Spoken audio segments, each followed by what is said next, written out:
Folks, this is just like a super beginner video on photography. Now, I'm no way a professional. This is just something that I just recently picked up, and I didn't spend a lot of money. So I just want to show you like a lot of the examples that I had, things I took pictures of, and the lens that I used. And believe it or not, the pricing on how much it was from these images I'm gonna upload with this video. Now, first I just want to talk about, the lens or the camera fans. This is the camera I bought, the Nikon. Take this attachment off. All right, bought the Nikon D3200. You can see right here, there.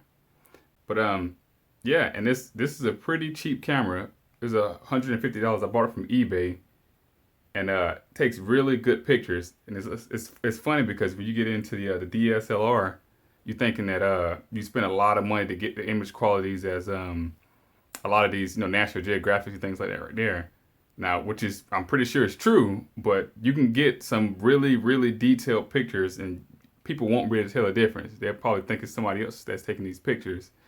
But the lens I purchased was the Quantaray right here. Let's see if I can take the. And this one right here was I believe it was a 55 by 300 millimeter. Let's see here. No, 70 by 300. So I can focus on that. Crap. I'm using a phone to record, so sorry if you can't really see it. I'll link it all in the description, and I'll put it as the credits also. That way you can you definitely see. Here's the brand.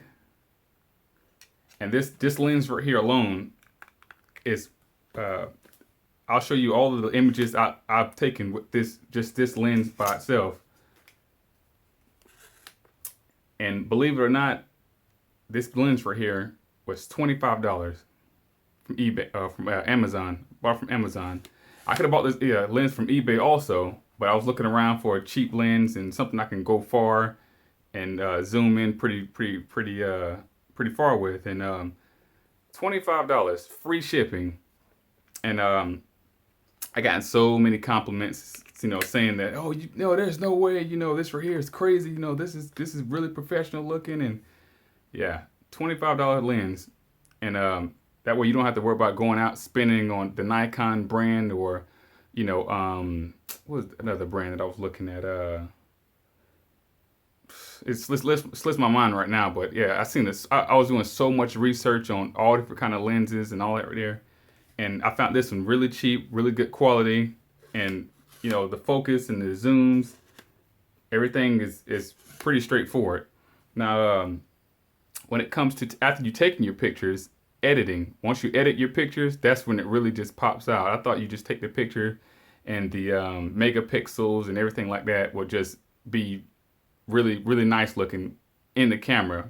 But after you take the pictures and you edit them, that's when it really just comes together and it looks like it's really a professional looking picture. I'll link the editing tool I use also. That way you can get a good look of, that was free editing, cheap lens, pretty cheap camera, So now the styles that I use on taking pictures, again, I just started taking pictures probably less than a month. No prior experience. Only experience I had was just, same as anybody else. You're looking at anybody else taking pictures, and you see how they position the camera and do all this. And now when I'm taking close-ups to like all of the flowers that I'm going to upload, is I'll turn the focus all the way to the maximum, all the way to the right, to get that, obviously when you zoom in and you try to focus on something, you keep going as you get closer. I'll turn it all the way up to like the max it can go. Then I'll just step closer. That way I can get that sharp image as close as I can get it. And that's pretty much it. It's pretty straightforward. And obviously you gotta make sure your lighting is right. If there's a lot of lighting, you can definitely get that all around the picture instead of just one side that's kind of dark, kind of like how my shadow is right here.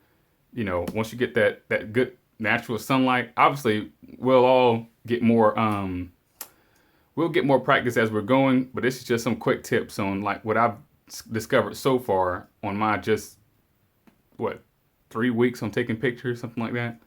But yeah, so once you develop your own style and everything, I'm still going myself, but this is just some of the tips that I wanted to share, and especially when it comes to the pricing and the lenses, because the lenses are amazingly expensive. And since I found this one, it's funny, I bought this one also. This one right here is an 18 by 200. I believe it's another Quantaray.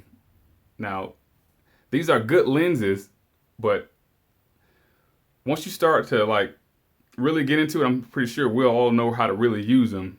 This right here is really good for like close-ups. Like if I'm sitting like this close, I can take a picture of like this a wide area. It's good, but again, I was really trying to get some good a good lens where I can kind of stand at a normal face-to-face range, get good quality, and also zoom in if I needed to. The Quantaray right here, this 55 by or 70 by 300, it's good for that, but you have to stand at least probably 5 feet away from the subject you're taking the picture of. So I want to get a little bit closer. So this is something I'm still working on, finding that right lens. I was looking at the 50 millimeter and the 35 millimeter. I'm still going back and forth because I want to find that cheap lens that can do it all. But this one right here, so far, this is the one that I really I took a picture of many different things. Again, I'll upload a decent amount of images so you can really see the quality. Now, that's pretty much it, man. You don't have to spend a lot of money to get really good images. If you're starting off like I am, this is a really good beginner's camera and something that can really take you a long way. The Nikon D3200, again, from eBay. I'm pretty sure you can probably find better deals if you want to OfferUp or Craigslist or things like that. Because chances are they'll sell them with camera, with the lenses. But that's the trick, because once you buy them with lenses, you don't really know if you're going to use those lenses. So if I were you, I would just look on eBay to look for the cheapest sale you could find, and then pick out your own lens. Look on YouTube or different places like that to find your perfect lens. But I would recommend this one, this 70 by 300 Quantaray. It's again, I'll link it in the description, and I'll put it as the credit so you can really see what I'm talking about. But this right here, this is a really good beginner's lens and extremely cheap. Amazing quality. All right, thank y'all.